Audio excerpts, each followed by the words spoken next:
मंडळी सर्व क्षेत्रातील गुणवंत, ज्ञानवंत, प्रज्ञावंत, कीर्तिवंत व्यक्ती व येथे जमलेल्या माझ्या मित्रमैत्रिणींनो, सर्वांना भारतीय राष्ट्रीय सणाच्या म्हणजेच प्रजासत्ताक दिनाच्या हार्दिक शुभेच्छा.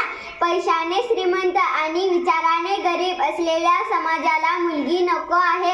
मुलगी त्यांना भार वाटते, संक वाटते. पण मित्रहो, मी फार नशीबवान आहे. नाराज दुःखी न होता मोठ्या आनंदाने माझ्या आईने मला हे जग दाखवले.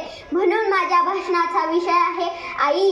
आ म्हणजे आद्य किंवा पहिले, ई म्हणजे ईश्वर. म्हणून आई म्हणजे पहिला ईश्वर होय. मित्रहो, आकाशाचा कागद केला आणि समुद्राची शाई केली तरी आईचं महानत्व लिहित बसले तरी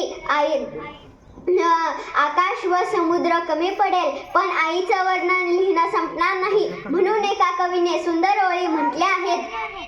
स्वामी तिन्ही जगाचा आई विना भिकारी, म्हणजे तीन जगाचा मालक असेल पण त्याला आई नसेल तर तो भिकारी आहे. म्हणून मी म्हणते, आई माझी मायेचा सागर, दिला तिने जीवना आधार.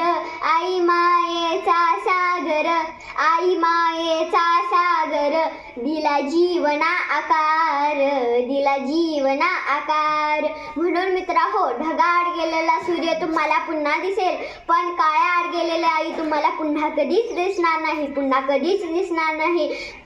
म्हणून जाता जाता एवढे म्हणते, काशीला जाई कोणी, पंढरीला जाई, चारी धाम माझ्या घरी बापाने आहे. माझं लांबलेलं भाषण थांबवते. तुम्हा सर्वांचे आभार मानते, संयोजकाचे आभार मानते आणि थांबते. जय हिंद, जय महाराष्ट्र, जय जय आई.